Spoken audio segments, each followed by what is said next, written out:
सबसे पहले आप सबको मेरी प्यार भरी नमस्कार। ओशो जी कहते हैं कि जब भी बच्चा जन्म लेता है तो सबसे पहले वो सांस अंदर को खींचता है, और जब भी कोई बंदा या इंसान की मौत होती है तब वो अंत में अपना सारा जो अंदर वाला सांस है एक्सहेल करता है, बाहर को फेंक देता है। तो यानी कि सांस अंदर लेना जन्म के साथ हमारे कनेक्टेड है, और सांस को बाहर फेंकना ये हमारी मृत्यु के साथ कनेक्टेड है। ओशो जी एक ऐसी टेक्निक बताते हैं जो वो कहते हैं कि उससे इंसान अपने जन्म और मृत्यु से परे चला जाएगा, और वो टेक्निक अभी मैं आपको बताने जा रहा हूँ, वो ध्यान से सुनिएगा।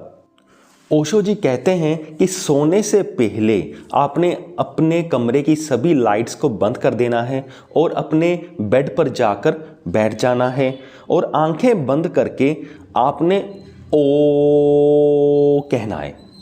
ओ कहना है, ओम नहीं कहना। ये ध्यान से सुनिएगा, ओशो जी ने कहा है सिर्फ ओ कहना है।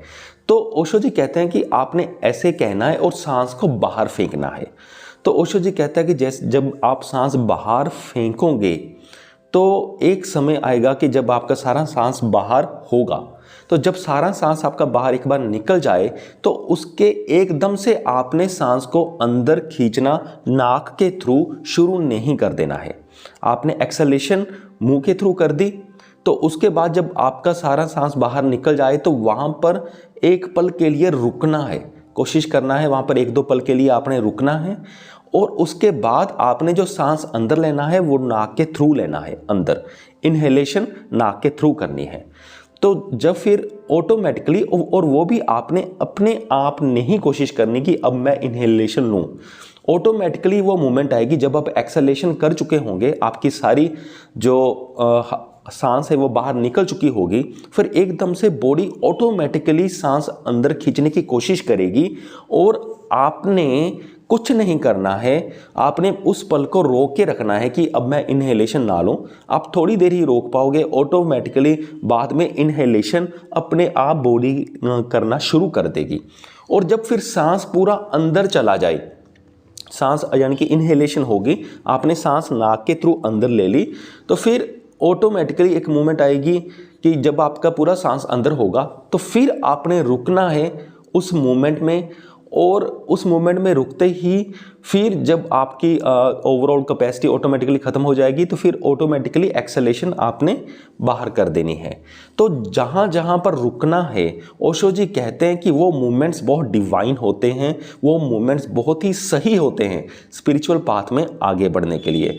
ओशो जी ये भी कहते हैं कि जब आप ये टेक्निक कर रहे होंगे सांस बाहर छोड़ने की और अंदर लेने की, तो उस वक्त सबसे ज़्यादा ज़रूरी यह है कि आपने अपने आप को विटनेस में देखना है, आपने विटनेस बनना है और अपनी बॉडी को देखना है कि सांस कैसे बाहर जा रही है, कैसे अंदर आ रही है।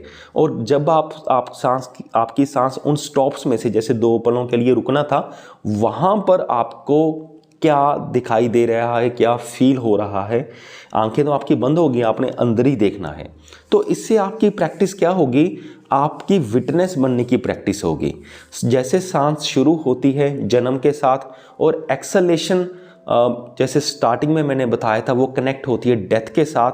और जब इन दोनों चीज़ों को हम ध्यान से देखेंगे, आंखें बंद करके महसूस करेंगे, विटनेस बन के देखेंगे, तो इस टेक्निक के थ्रू आप जन्म और मृत्यु से परे हो जाओगे और आप बहुत ही एक अच्छे विटनेस बन जाओगे।